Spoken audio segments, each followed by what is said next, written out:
한 주간 재래시장과 대형마트의 생생한 물가 정보를 살펴보는 시간이죠. 가장 맛있고 싼 제철 식품 무엇인지 알아보겠습니다. 장바구니 생생물가. 한국농수산식품유통공사 정지희 과장 전화 연결돼 있죠. 과장님 안녕하세요.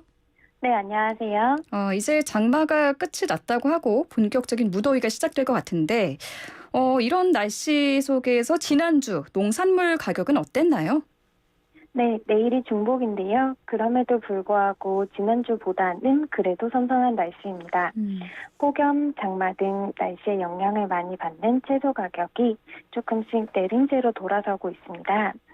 요즘 연일 뉴스에 나오고 있던 상추 가격도 바로 영향을 받았는데요. 네.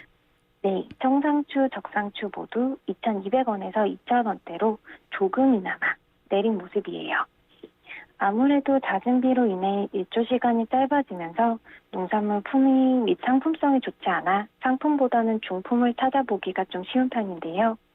중품 상추의 경우에는 1,400원대에서 1,100원대로 내려가는 등 상품 가격보다는 그래도 조금 더 가격 내림세를 타고 있습니다. 네. 장바구니에 빠짐없이 담으시는 애호박, 주키니 호박도 완만한 가격 내림세입니다. 2주 전 개당 2,200원대까지 올라갔던 애호박이 1,600원대까지 내려가면서 안정세를 보이고 있습니다. 향후에도 경기, 강원, 충청 등지의 비 소식이 조금씩 잦아들면서 일조 시간이 늘어나면 비가림 및 노지 재배 출하 물량이 나오면서 가격이 안정되지 않을까 합니다. 외식업체에서 주키니 호박을 많이 쓰는데 가격 하락 소식과 함께 식당 사장님들의 시름이 조금이나마 덜어졌으면 좋겠습니다. 네, 저도 어제 주키니 호박을 넣고 순두부찌개를 난생 태어나서 처음으로 요리를 해서 먹어봤는데 주키니 호박과 상추 가격까지 내림세를 보였다라고 짚어주셨습니다. 오른 품목은 어떤 게 있을까요? 네, 지난 몇 주간 서울, 경기, 강원 등 수도권에서 계속해서 비 소식이 이어졌죠. 그래서 경기, 강원권이 주산지인 농산물이 햇빛을 보지 못했고 따라서 생육이 부진해서 가격이 전반적으로 오름세를 탔습니다. 토마토, 방울토마토는 강원도 춘천, 철원, 인제군, 경기도 평택시 등이 주산지인데 계속된 비로 생육이 부진했다는 소식입니다. 토마토는 키로당 4,300원대에서 5,500원대로, 대추 방울토마토는 킬로그램당 6,500원에서 6,900원대로 각각 전주 대비 급격하게 오른 모습인데요. 상추를 대신해서 많이 소비하는 오이맛고추도 강원 인제군 등지에서 많이 생산되기 때문에 덩달아 작황 부진 및 소비 수요 증대 영향으로 1,800원대에서 2,200원대로 오름세를 보였습니다. 흔히 이 농사는 하늘이 짓는다고 하잖아요. 요즘은 이 말을 더 좀 실감을 하게 되는 것 같아요. 비가 너무 많이 와도 안 되고 또 그렇다고 적게 와도 안 되고 참 어렵습니다. 이번 주는 부디 좀 좋은 날씨가 이어졌으면 좋겠고요. 그런데 요즘 시장에서 찾아보기 어려운 품목이 있다고요? 뭔가요? 네, 바로 시금치인데요.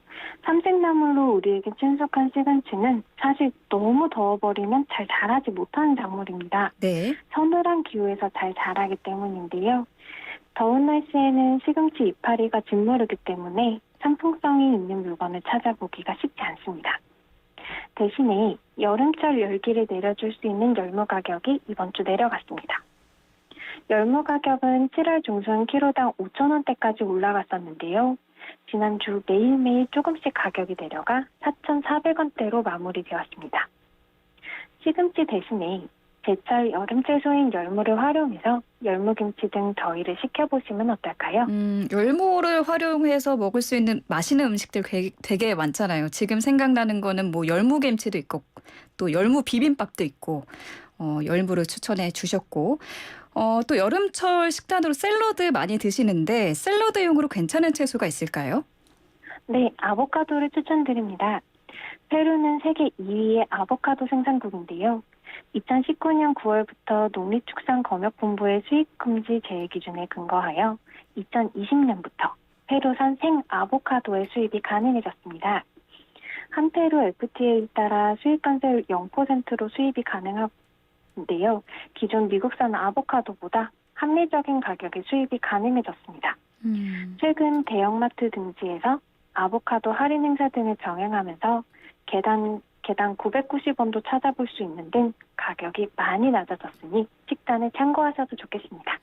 네, 그럼 마지막으로 이번 주 장바구니에 담을 만한 제철 먹거리 있다면 소개해 주시죠. 네, 근 3년간 대한민국 과일 농가의 판도를 바꿔버린 과일이 있습니다. 씨 없는 청포도, 샤인머스켓인데요.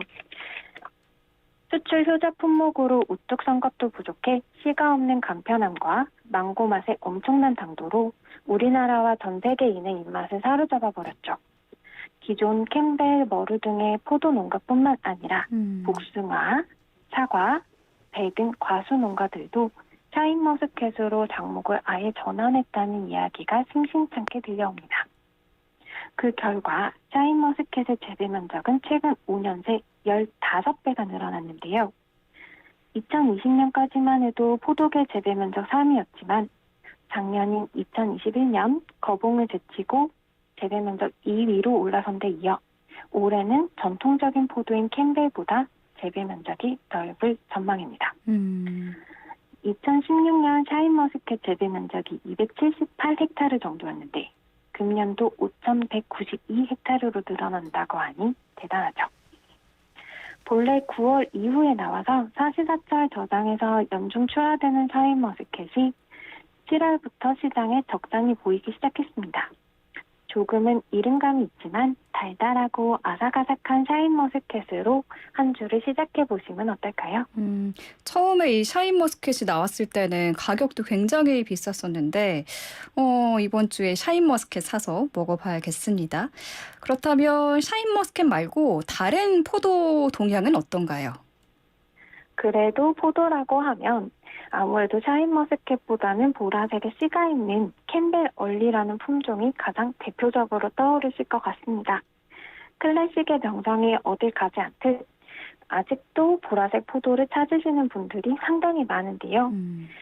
사실 캠벨 포도 농가가 샤인머스켓으로 전환을 많이 하는 바람에 또 금년도 작황이 그리 좋은 편은 아니라 금년도 캠벨 포도를 찾아보기가 예년만큼 쉽진 않습니다.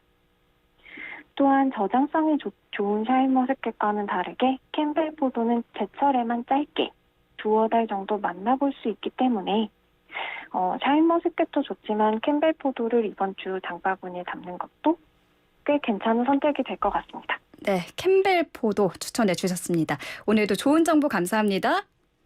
예, 감사합니다. 네, 지금까지 한국농수산식품유통공사 정지희 과장이었습니다.